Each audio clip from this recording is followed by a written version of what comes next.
My entrance.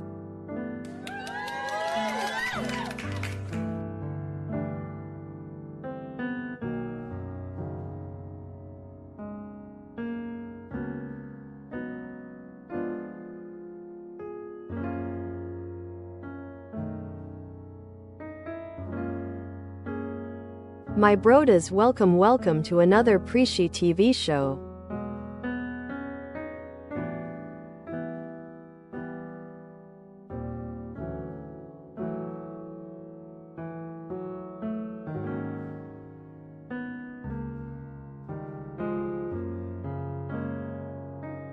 I send you a hi from whatever galaxy you're tuning this channel. Hell yeah.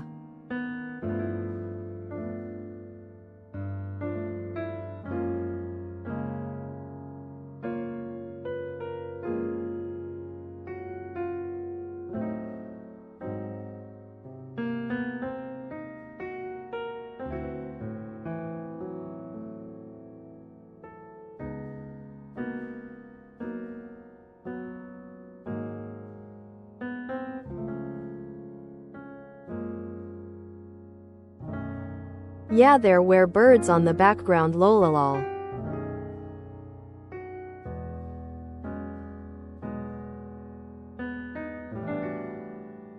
Hi Moppy. Hi Mellow. A Prisci? Where?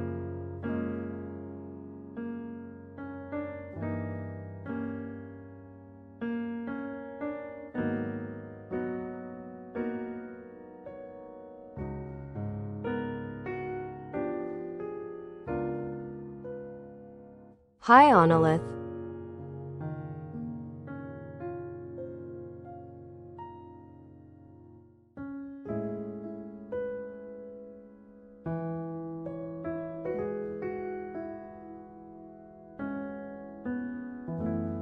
Do someone have Prisci repellent those bite?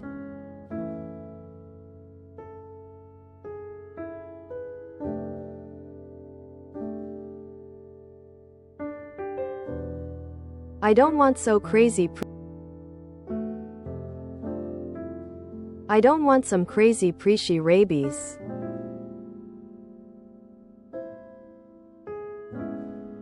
Oh no.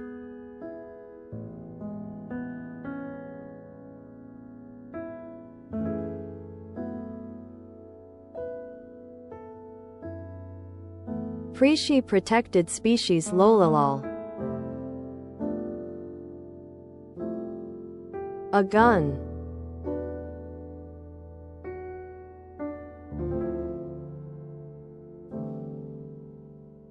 That's already a forever repellent.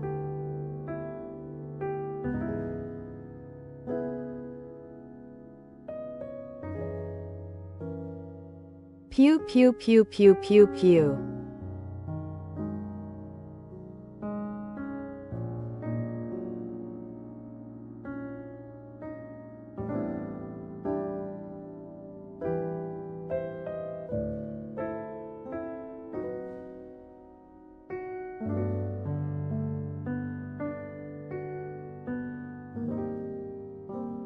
My brothers, I hope the day or night is going great.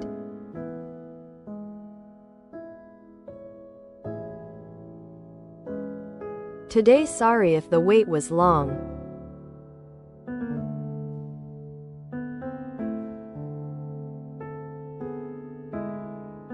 Something was leaking, lol.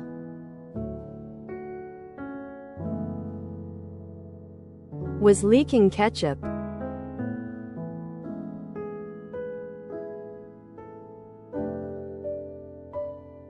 But yeah, is all done and it stopped.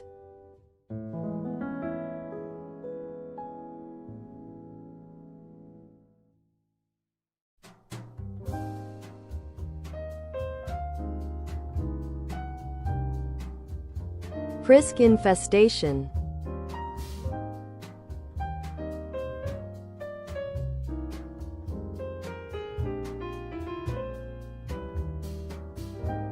That sounds dangerous.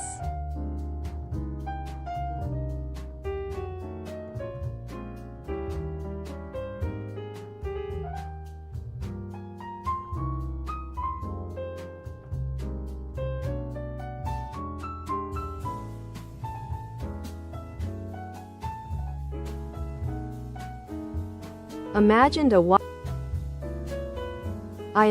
a Walking Dead situation but with Prisci.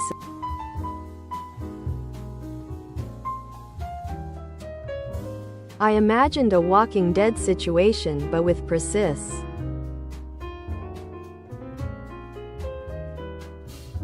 Workday.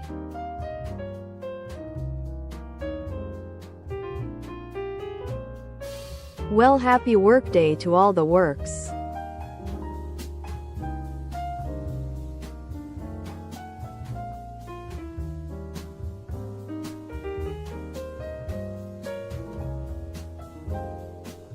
Prisci side kid situation.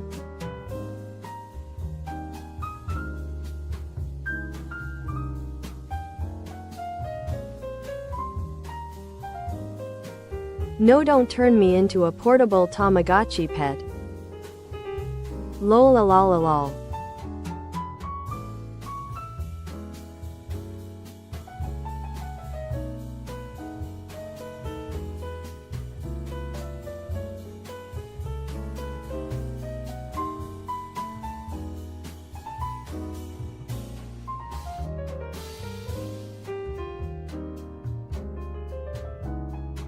But yeah, my brodas, I hope everything turns out for the best today for everyone.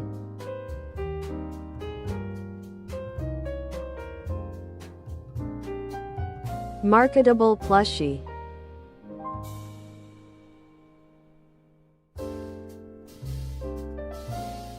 Prisci plush.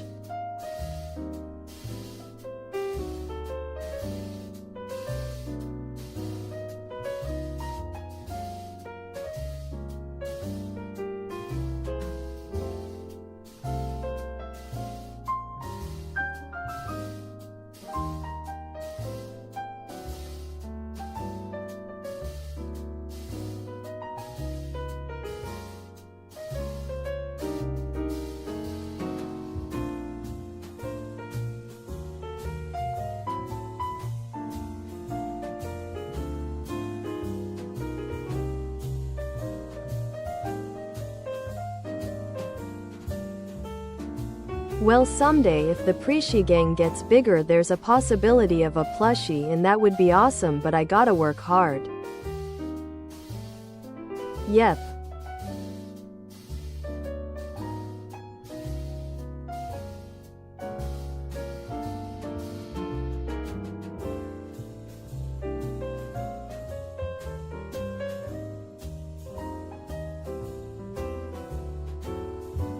That would be too crazy to imagine, not gonna lie.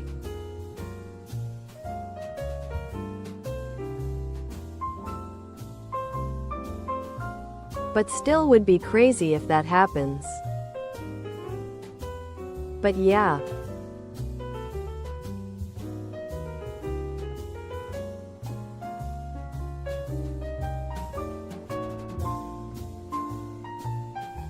I would love a Prisci fumo.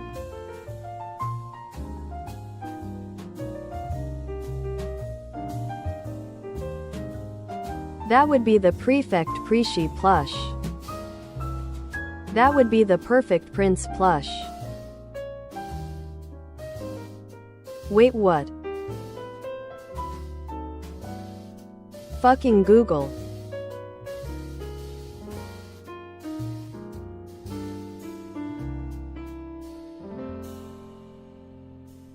I mean, that would be the perfect Prisci plush.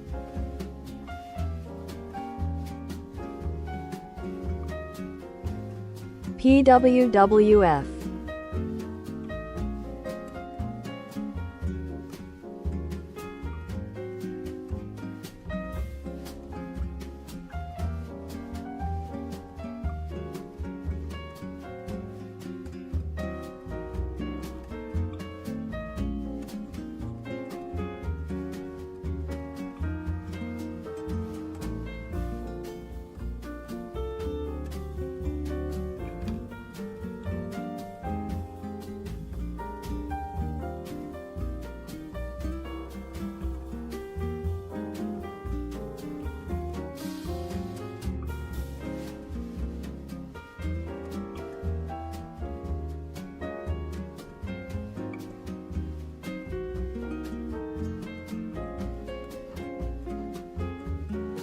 So this is a Fumo.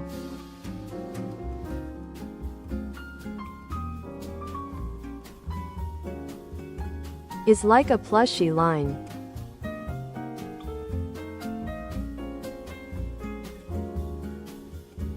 They normally do Toho plushies. And yeah.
I like them cause they always looks like poker face kinda angry.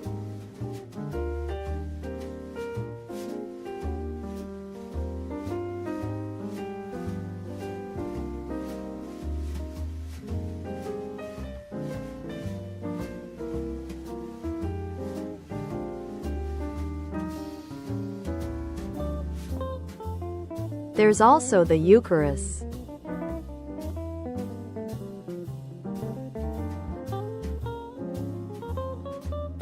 This are from hell. Mega cursed ones.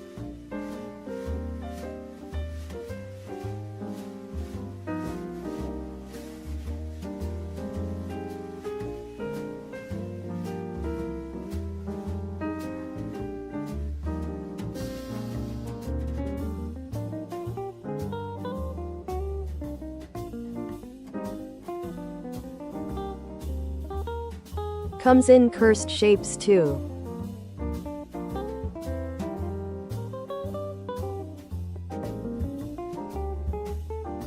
Lolololol.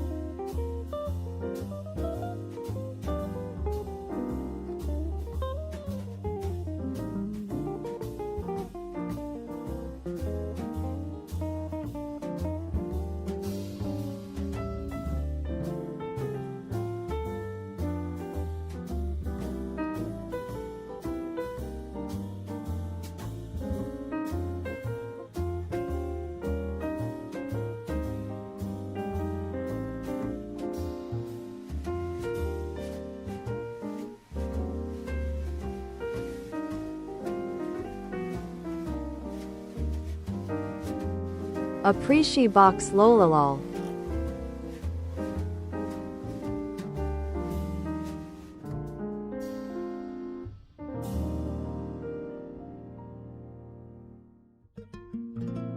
But yeah, if someday we have a plushie spec something like this.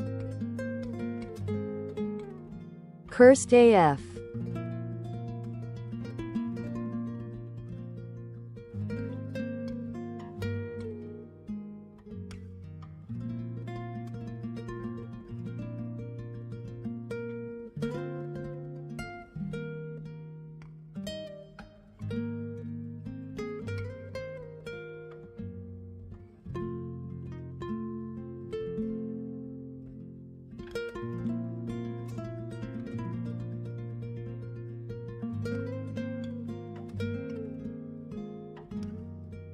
Gamer posture.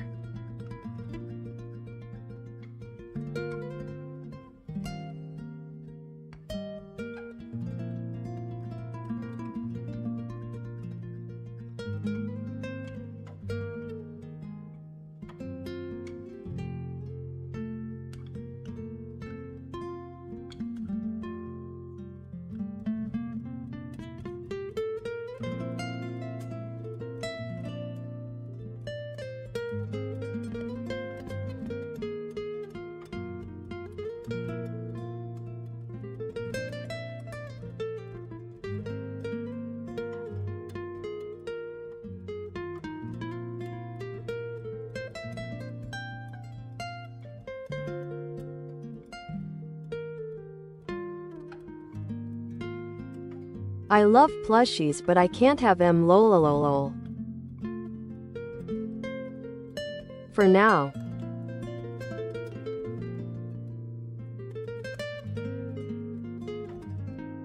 I hope later I can have plushies. Again.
Not the chill guitar.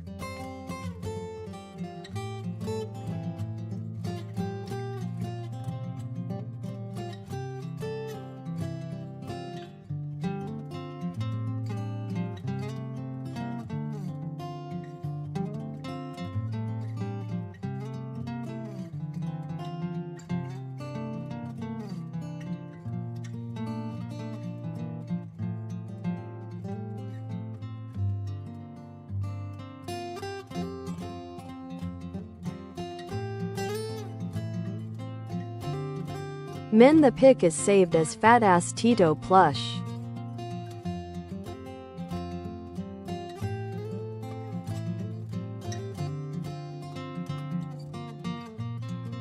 That was the name of the pic lolololol.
PrisciTV content.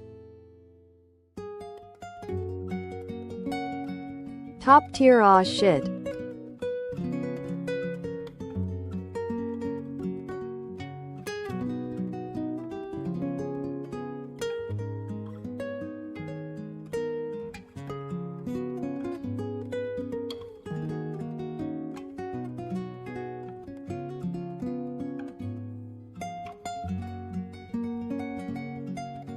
My broad is enough of cursed.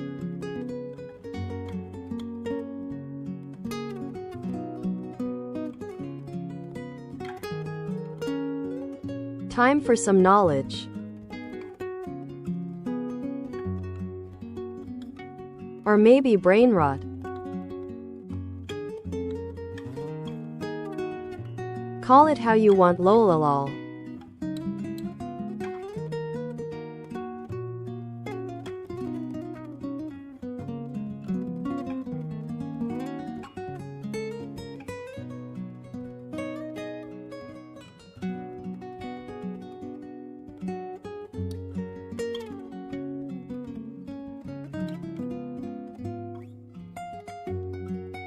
What are those ass-shaking emotes lolololol?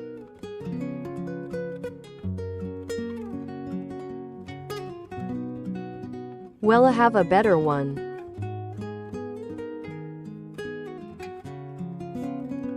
Look this emote.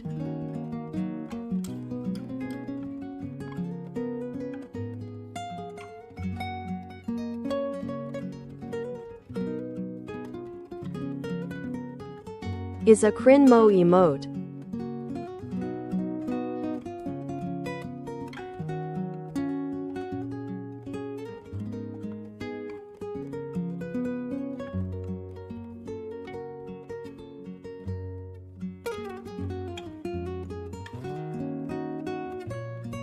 What lolololol.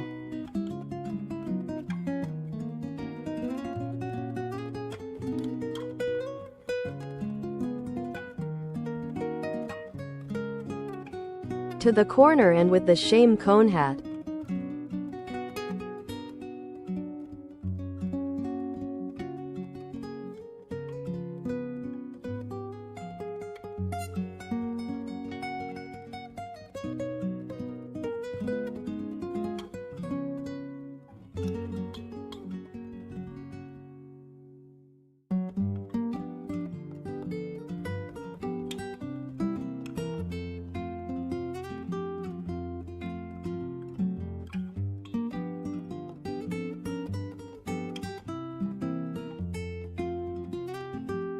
He might be thick, but that don't give us the right that might be thick and yeah, I don't know what to say. Lola lola lolo.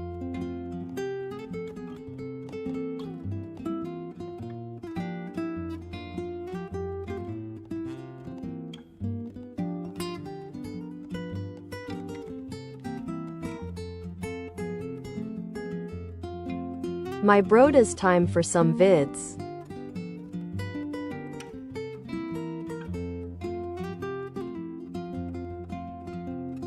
Thanks for being here and brain rot with me. Time for some vids. First vid is the Crocs that ran like horses.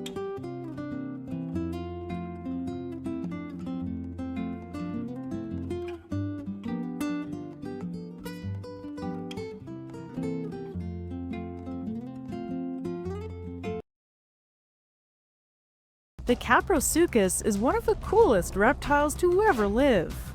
A massive semi-aquatic croc that could sprint like a tapir, catch prey on land and water, and go fight mano a mano with some of the scariest dinos of its time. That's a frog? It was the nightmare fuel of Africa's ponds in the Upper Cretaceous.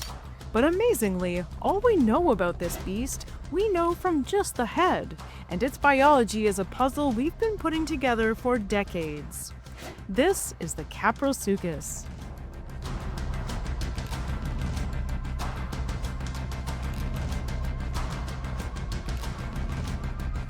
Hi, I'm Danielle Dufault, and you're watching Paleologic. The Caprosuchus, whose name means boar crocodile, is a fascinating mystery in paleontology.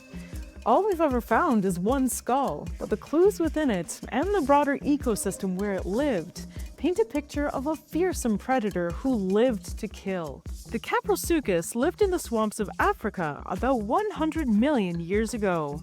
This was one of the most dangerous places to live of all time. Its neighbors were a whole host of strange crocodilians, giant fish, the Carcharodontosaurus, a 12-meter-long theropod, Egyptosaurus, a towering titanosaur that could crush all in its path, and Spinosaurus, one of the most charismatic predators to ever live, and a dinosaur that combines the most lethal aspects of theropod dinos and crocodiles. Okay, so how do we know what it looked like based on just a loose head?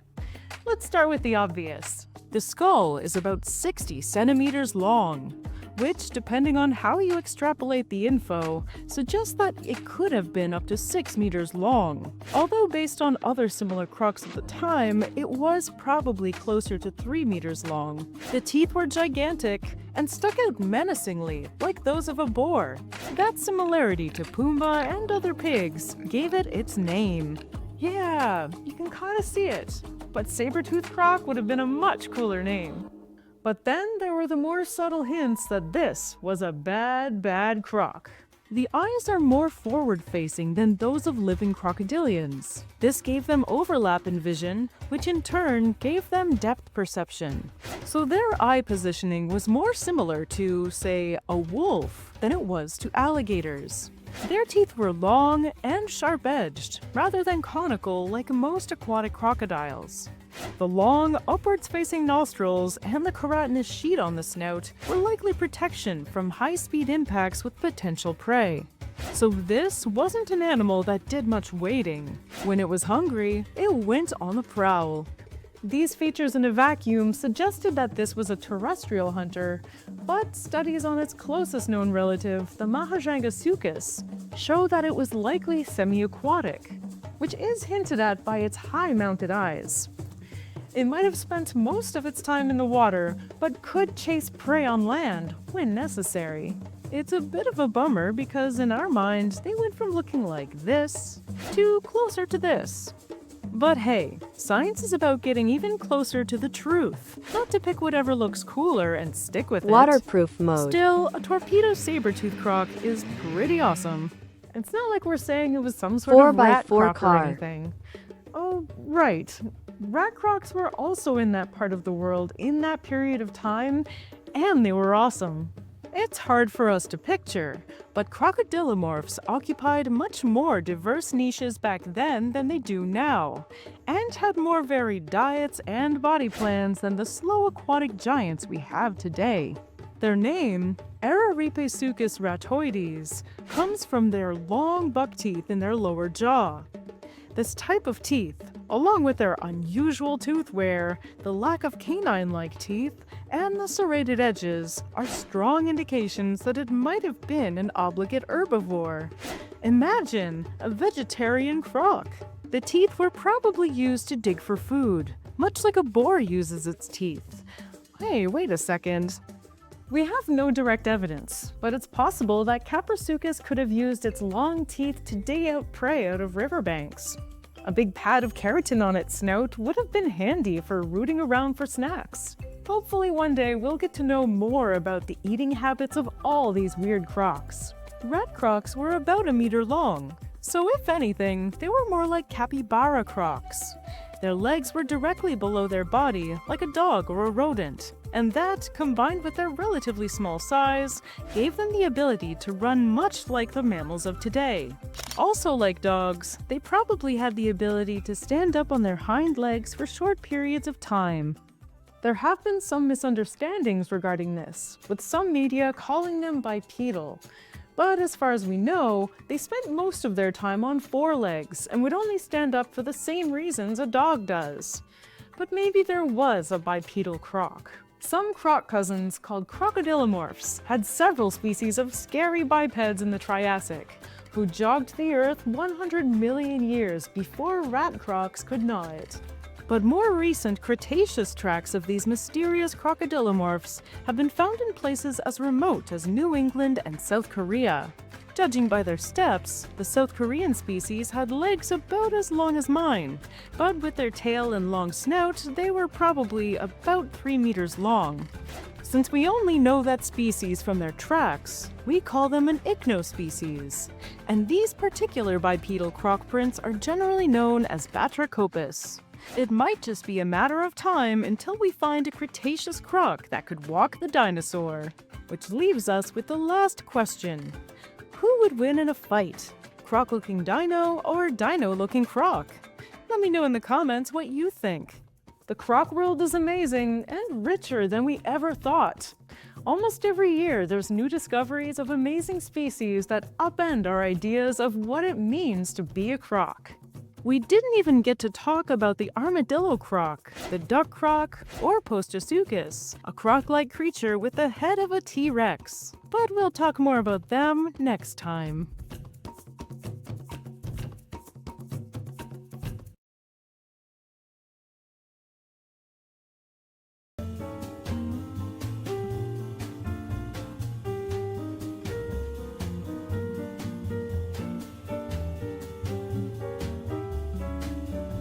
I think is really cute.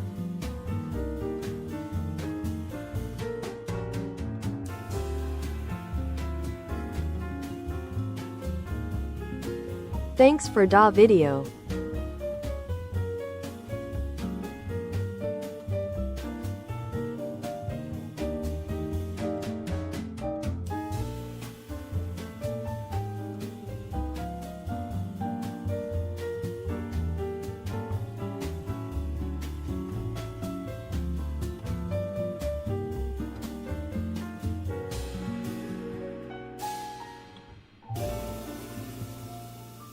I like crocodile, they are scary AF, but their Chon Kins is cute.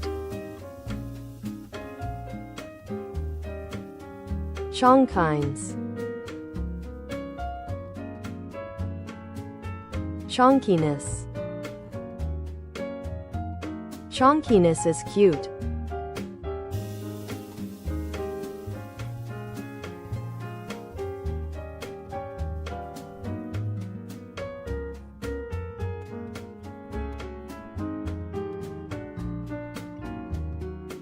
And I like their legs and their round body, and I think they are really cute.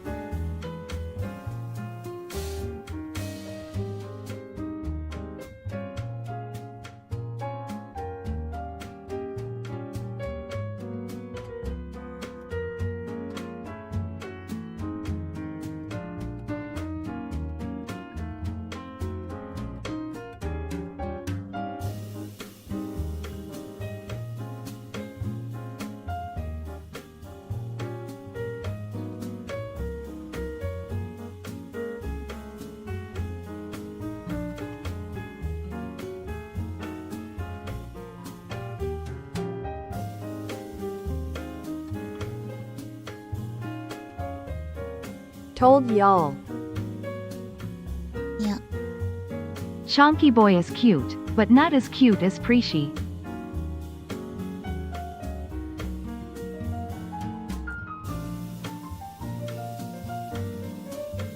Lolo only bites.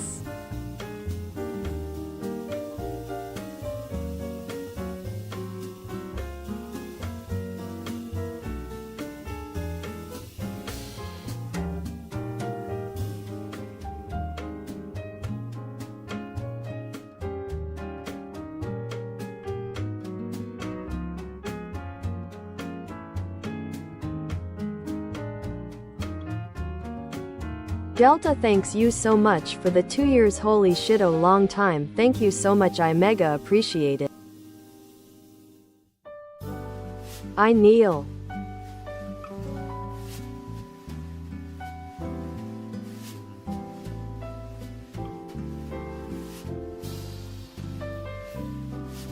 Not chunky crocodile is cute.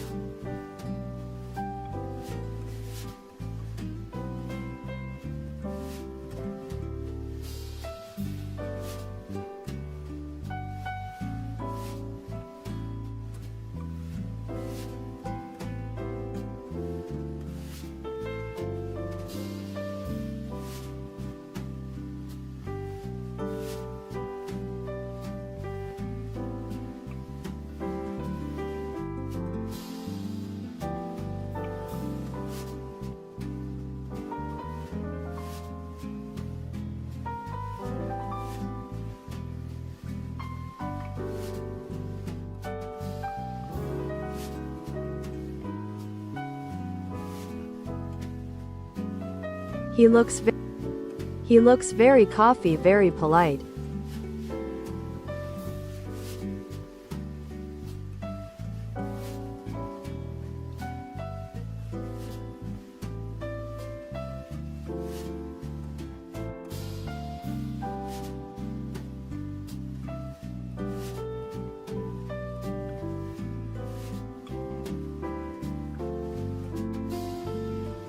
Lola lala lolo.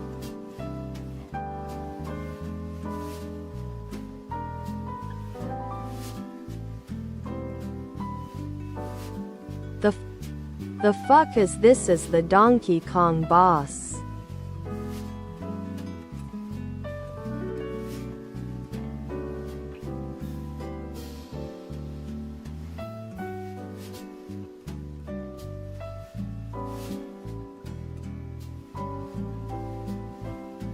Is an eBay item.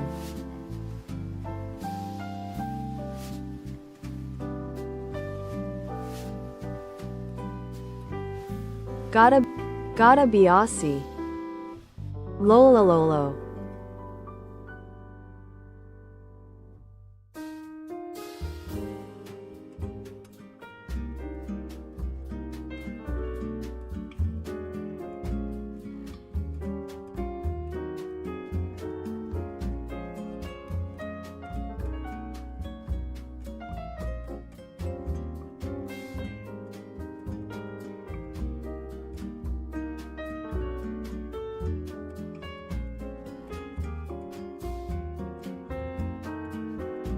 So imagine this scenario.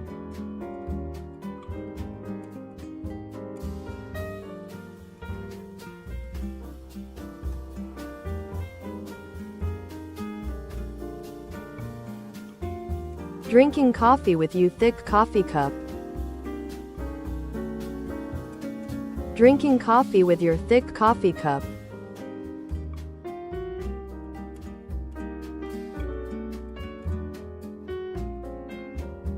With your chubby crocodile. Hell yeah.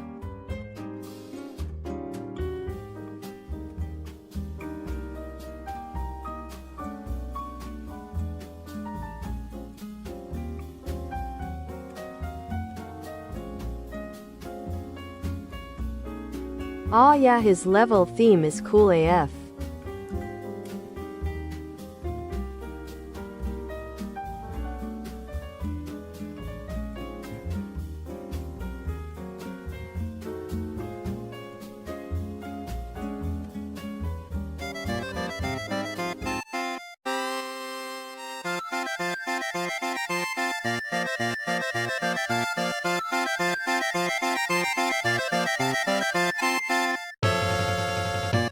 Men, I have traumas with this theme.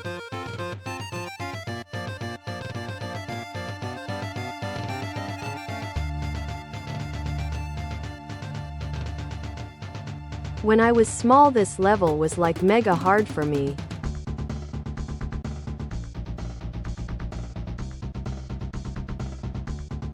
And yeah, lol.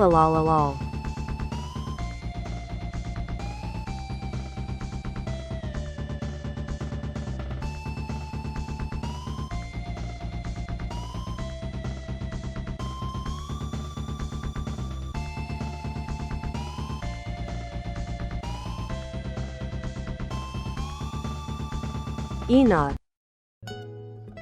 Enough.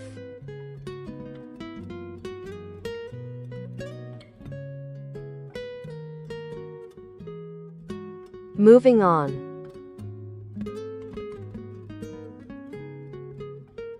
Are RPG combat mechanics realistic?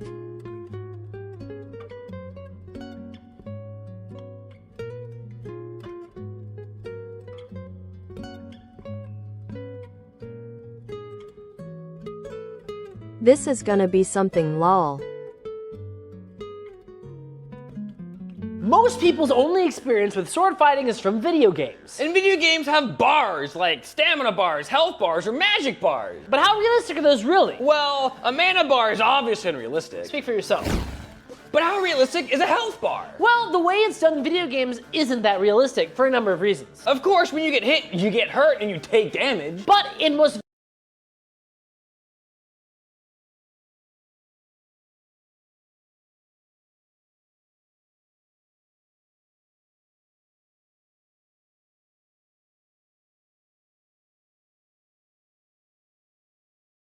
I think the most near thing we have to in life potion is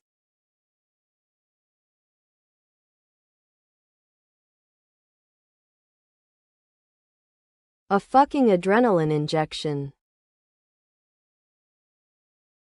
Lol. video games, you have a pool of health. So if I were to hit Clark in the leg, his overall health would go down. But I'd still be able to walk around and put weight on that leg. In a real fight, if I were to target his leg, I would probably disable it, making him not able to move very well. Essentially, each of your individual body parts has its own health bar. Some video games actually have this system, and you can cripple individual limbs, making it harder for that person to use them. But you still do have an overall health bar, and if it drains out, you die. Sustaining a hit to a place that'll make you bleed out will, well, kill you. There are also moves that you can one-shot somebody, like a critical hit, like to the head. But there are also lethal wounds that won't instantly kill you. For instance, if I were to stab Clark in the stomach, he might still be able to go on for a while. So unlike video games with a health pool, Each of your body parts has its own health bar. and most of them are one-hit KO. But what about the stamina bar? Well, obviously, sword fighting is tiring, and when you get tired, you can't keep sword fighting. But is real life anything like a video game? You do a number of attacks and then you run out of energy and you can't do any more, and you have to step back and stop fighting to recharge. This actually is kind of realistic. A real sword fight doesn't look like Hollywood where the two characters keep bashing their swords together until someone dies. A real sword fight wouldn't go past 3 or 4 blows before you back up and reassess. Talking about this, can I make a video pause?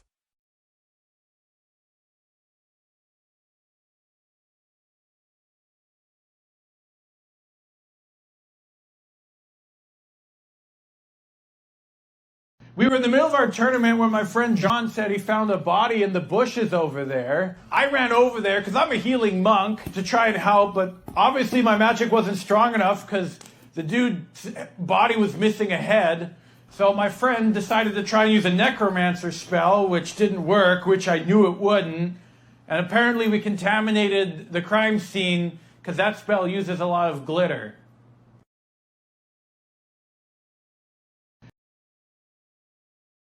In a real sword fight, you have different ranges. Right now, we're in Sufekten, which means we are not in distance. This is Krieg, when we're in distance. Generally, we don't like hanging out here because it's dangerous and tiring. A lot of the times we'll spend back in Zufekten planning our next move. This is a lot like how in a video game, your character gets in and does a bunch of attacks until they lose stamina, and then you have to retreat backwards and get your stamina back before you charge it again. The main difference here is that it's not 10 or 12 moves, it's more like 1 or 2. And you're not backing up because you're tired, you're backing up because it's dangerous. Sword fighting has a lot of explosive movements, and it can be tiring. But if you're training your cardio, you probably aren't going to be getting tired in the middle of a match. We'll go to a tournament and we have to fight all day long. And we don't get tired because there's plenty of breaks. So at the end of the day, the video game stamina bar is surprisingly accurate. It's just the scale that changes. Games have a lot of mechanics. One of them is initiative. But how realistic is initiative in real life? Surprisingly, initiative is pretty realistic. The way initiative works in most games is by either rolling a dice, Or by having a certain skill that determines how prepared you are. in real life, this is kind of the same thing. Minus the dice. If you go into a fight already having a plan of action or having some insight into your opponent, you are going to have more initiative and therefore be able to control the fight better. If you go into a fight and your only plan is to react to what your opponent's gonna do, you're letting them lead the fight. Let's say that we're gonna fight and I see that he likes to hang out in long point, so I enter with a taking action. I have now controlled the fight. I can attempt to take my turn back, but because he's ahead of me, he can react to whatever I'm doing. This is called seizing the vor, or the before. I have taken the initiative, and I am now ahead of him in terms of tempos and strategy. Which puts me in the knock or in the after, because I'm moving after he does. It's not always bad to be in the knock. Just like in video games, sometimes it is advantageous to let your enemy move first so you can capitalize on their actions. Let's go back to that first example. I see my opponent's in long point, and I'm gonna do a taking action. I know he wants to do a taking action, which lets me change what I'm gonna do. I'll wait for him to initiate, and then I can react to what he's doing. My opponent is working in the knock. He's being patient and being a counterfencer. So just like in a video game, if you have a plan of action, you have high initiative and you can move first. But it's not always the best plan to just rush in as fast as you can. Sometimes it pays to be patient and wait to see what your opponent's gonna do.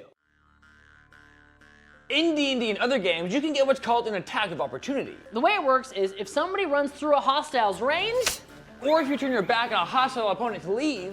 the stationary character gets what's called an attack of opportunity. But is that how it works in a real sword fight? Well, kind of, but not exactly. D&D and other games usually emulate group battles, but in a one-on-one fight, this doesn't really come up that often. You rarely are turning your back on your opponent, Or completely running past them.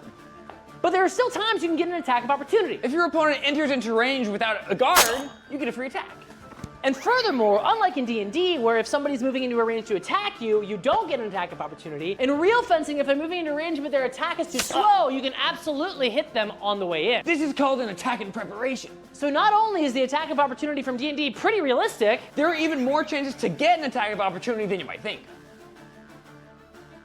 In D&D and other RPGs, you can't just run away in the middle of a sword fight. you'll incur something called an attack of opportunity, which is where the non-moving character can just hit you. But how realistic is this? Well, that's actually really realistic. If you're in the middle of a real sword fight and you just turn around, you're definitely gonna get stabbed. But in D&D, you can forego your attack to use an action to disengage. And this is absolutely true. If we're in the middle of a sword fight, if I want to exit, I have to do something to make it so I am safe. That could be making some sort of threat to get him away and then moving, or it could be moving his sword out of the way. But either way, I'm spending an action or an attack to do this. There's also a skill called Cunning Disengage. A character with Cunning Disengage can disengage as a bonus action, so they don't have to spend an action. That means I can run away from you and go stab that guy. But is that realistic? Well, yes. If you're fast enough, you can just leave. Must have been the wind. In RPGs like D&D, different swords do different types and amounts of damage. But how realistic is this really? A blade's a blade, right? Well, not quite. In some RPGs, curved swords like the saber will do slashing damage, And straight swords like the rapier will do piercing damage. and this isn't quite accurate, because while this is specialized to do slashing And damage, this is specialized to do thrusts. this can also do thrust. And this can cut.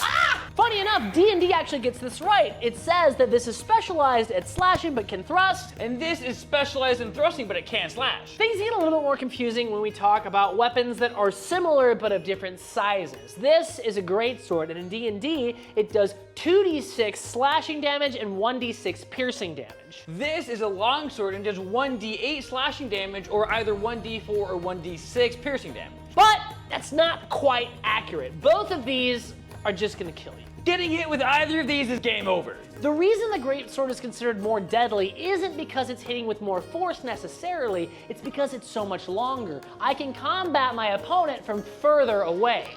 A long sword would do just as much slashing damage as a greatsword. Ironically, D&D gets this a little bit wrong because it says this does more slashing than piercing damage. I don't know about you, but I think this is quite a lot of piercing damage. The real problem here is human beings don't have health pools. One minor cut could be enough to kill somebody. Or one devastating stab wound might not kill somebody. But that doesn't make for a very fun game. So we gamify these systems so that they're more enjoyable to play, and that's fine. And honestly, D&D got it pretty right. In games, each weapon has its own skill or proficiency. But how realistic is that? Well, it's kind of realistic. But also kind of not. Let us explain. A sword is a sword, and if you know how to use one, you generally know how to use most swords. The most important skill is what we call fight IQ. Fight IQ encompasses different skills like distance management, timing, and generally being able to see what your opponent's doing and react to it. And this is a universal skill, not just between different types of swords, but just between fighting in general. The differences of the swords will change things. They'll have different distances and timing, and the enemies will be doing different tactics. But at the end of the day, a sword is a sword. But that doesn't mean there aren't proficiencies that you can gain. Learning how to use a longsword will help you when you pick up a rapier for the first time. But there are some skills that are unique to the rapier that you need to learn, well, with a rapier. And this is a lot like how games have different weapon classes. They might have two-handed swords, which encompass the longsword and the katana. These are very similar. Or just one-handed swords like the rapier and the saber. Then there are entirely different classes, like the great sword. Or dual wielding, like sword and buckler, or rapier and dagger. Each of these different weapon classes will have multiple weapons within them. And each of those will feel broadly similar despite their small differences. Overall fight IQ will help you get started with each weapon. But you do need specific proficiencies to be, well, proficient with specific weapons. And video games kind of gets this right. If you're a fighter class, you can generally pick up any of these things and use them okay. But if you have skills in one particular sword, you can use that one even better. How well would magic work in a sword fight? And the answer is, it wouldn't. Magic would be terrible in a sword fight. Let us explain. Let's say we're about to have a sword fight, and one of us has magic. Ready? There'd never be a sword fight. If one person could cast magic, they would just do that. If I had to go up against a guy with a big sharp pointy thing that could kill me, I'd much rather stand over here and go fireball, fireball, fireball. And yeah, sure, there's some magic that would be useful in a sword fight, like haste or healing or something. But it just takes one level 5 wizard to say, I didn't ask how big the room was. I said I cast fireball. Wait, no. Thanks for watching, and we hope you liked the video. If you liked the channel, please consider supporting us on Patreon for as low as $1 a month, and go check out sellswordarts.com for even more stuff. Thanks, and see you in the next one.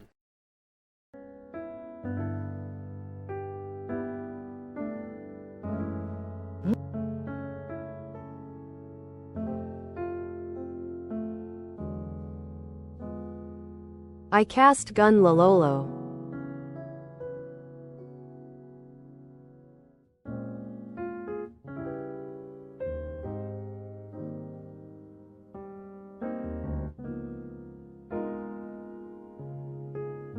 That was fun, thanks for sending this.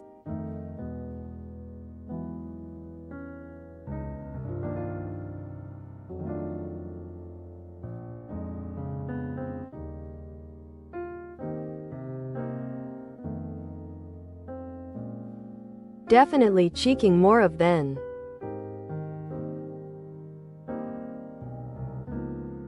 Definitely checking more of them.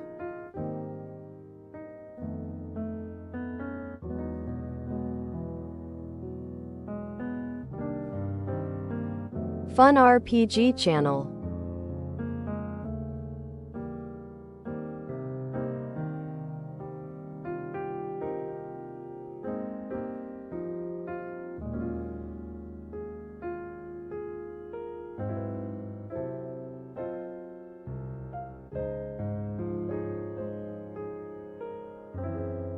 My brodas, is time for this rusty vampire to rest his rusty back.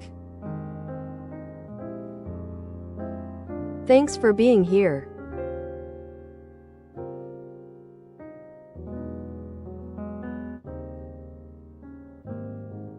I think it was pretty fun to my, so I hope was the same for you.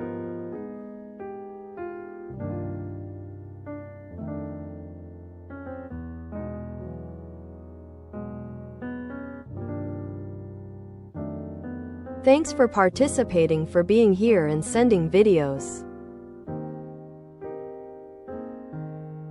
Appreciate it.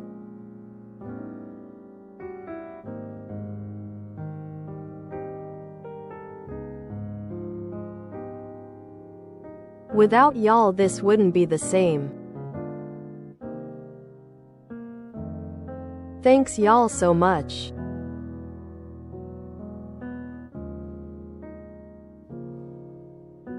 Have a nice rest of the day or night. Take lots of care. Drink lots of water.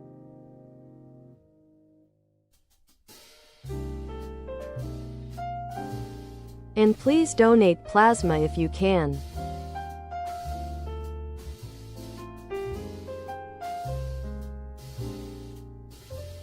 I will see y'all tomorrow for more fun times. Thanks.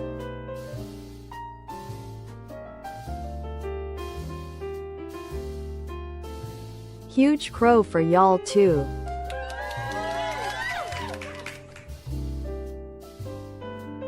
So yeah.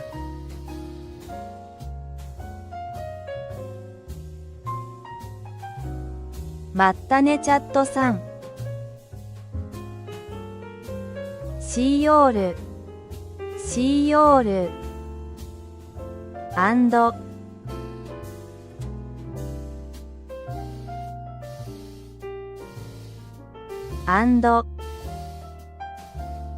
bye bye. Bye bye. Bye bye. Bye bye.